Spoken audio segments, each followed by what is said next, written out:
The Davis Double Century is a 200-mile bike ride from Davis to Clearlake and back. Happens every year. Nice profile, about 8,000 feet of climbing. The official ride happens a week after this video was shot. This is the workers' ride, which is kind of a pre-ride and a scouting expedition that happens a week before. Here's some sights from the ride. Hope you enjoy it.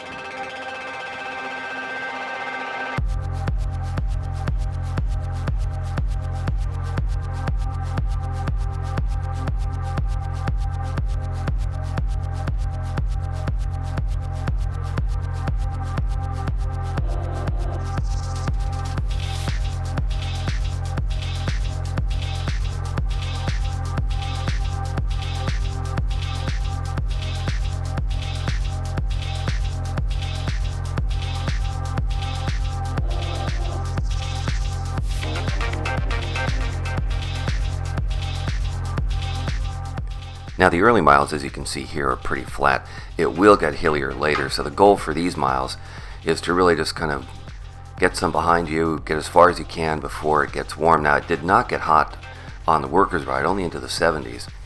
But the goal here is usually just kind of go as fast as you can, get these flat miles out of the way, and start the climbing. This, by the way, is one piece of the course that you'll see twice during the day, once in the morning, and again, for us, about 12 hours later in the evening.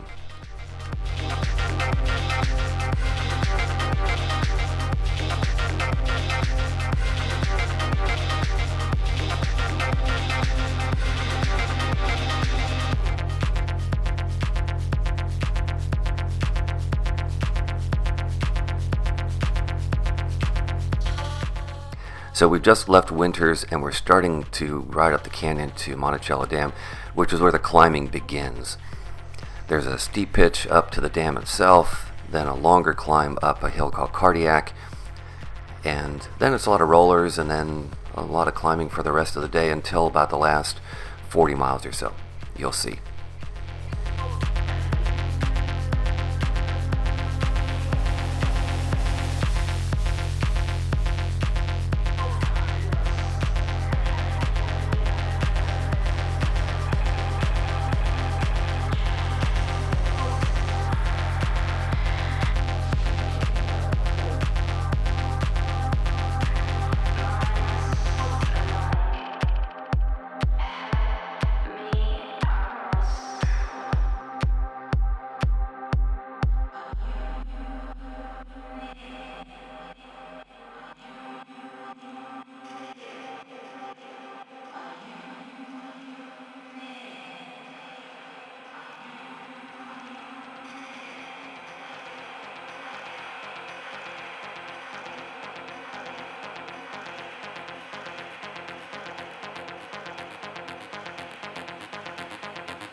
This is one of my favorite parts of the ride. This is the back country of Napa County. So it's a little bit more cows than wine out in this part of the county. There are some wineries out here, but it's not nearly the same as the more famous Napa Valley. This is the Capel Valley, and then we'll go into Pope Valley. Just a real pretty part of the country, and always enjoy riding through here. It was a great day for the ride as well.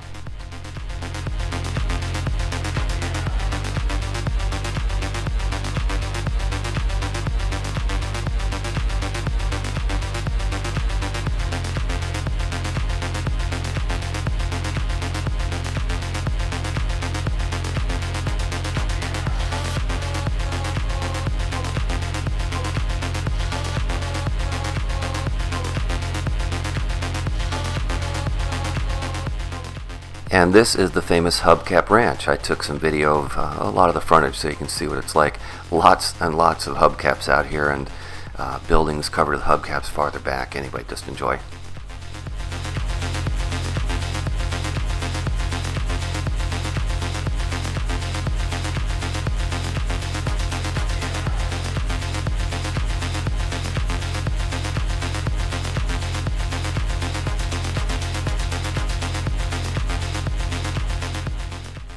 And now we came to the part of the course that was devastated by fires late last year in September. This is the fire that swept through Cobb Mountain in Middletown, and we rode for a long way through the devastation that fire left. You'll see guardrails that were burned to the ground. Obviously, lots of the trees burned.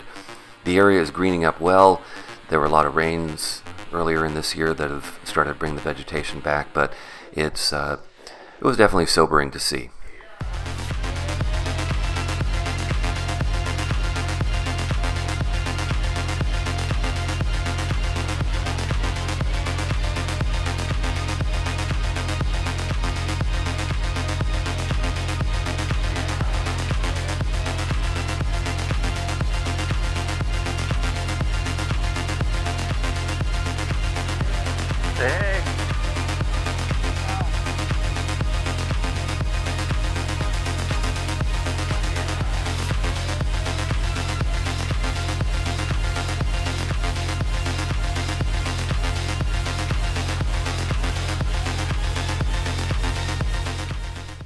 And here we are coming into Middletown.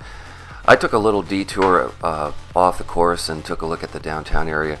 It looks pretty good, but talking to folks who live there, just a few blocks away from the downtown row here, a lot of homes, a lot of businesses devastated. But the area is coming back. The people there are obviously very resilient, and kudos to them.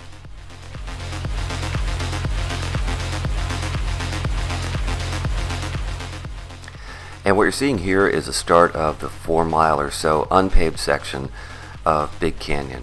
It's not that bad.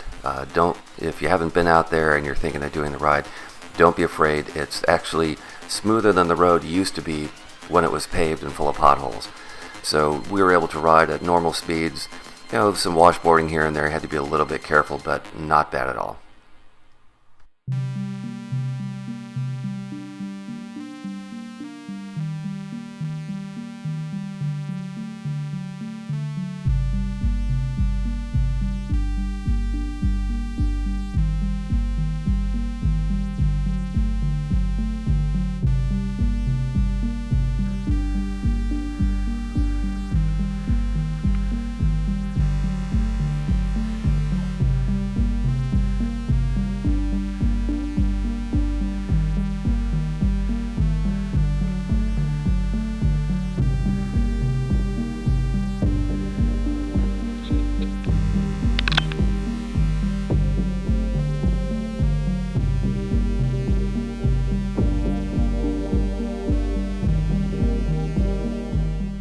Now, if you know where to look, there's some road graffiti that was put down a number of years ago. This one says top of the DC, and this is the highest point on the double century, so technically everything is downhill from here.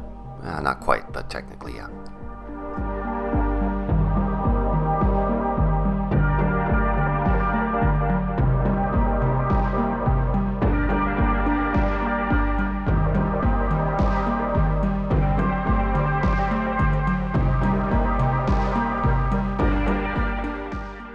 Now on the official ride, the lunch stop is at Lower Lake High School. Now we bypass that and most of us end up going to McDonald's every year for lunch. Great time to get in some calories and also check out the winds and see which way they were blowing, in which for us this year, they're actually blowing quite well. We had tailwinds on a lot of the return route.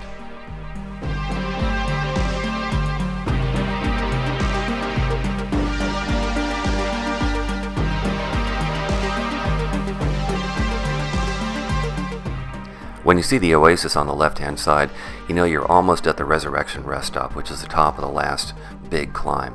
There's a few more to go, but this is the last big climb. It takes a few miles of climbing to get up here. And then some nice downhills and on to the flats back in Yolo County.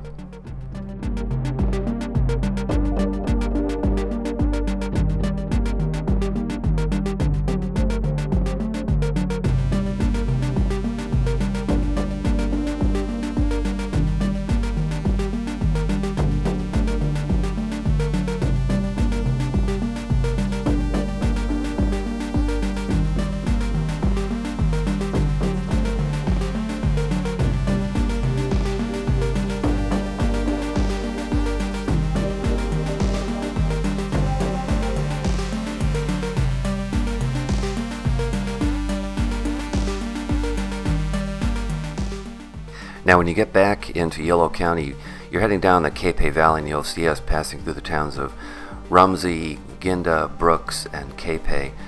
Very pretty part of the country here. This, by the way, is the historic Rumsey Town Hall, which was the end point at one time of a rail line that went all the way back to San Francisco. But just a very pretty part of the ride, nice and flat here, and as I mentioned before, we had some nice tailwinds that helped push us back on this whole section.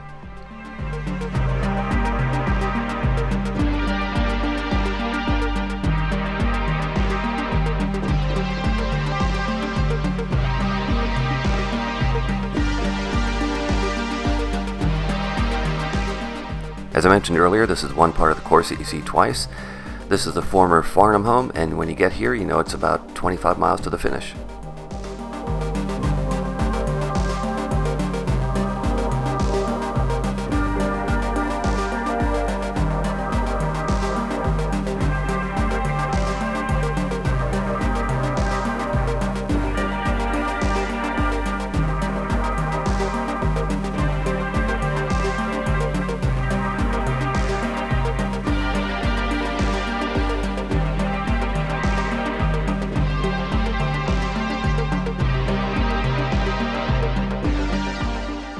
And the sun had gone down, and it had gotten just dark as we were heading back into Davis, finishing up our 197-mile adventure. If you're going to do the official DC ride next weekend, have fun, take care, watch out for the potholes on Big Canyon, watch your speed on the downhills, have an enjoyable ride, get yourself safely back to Davis.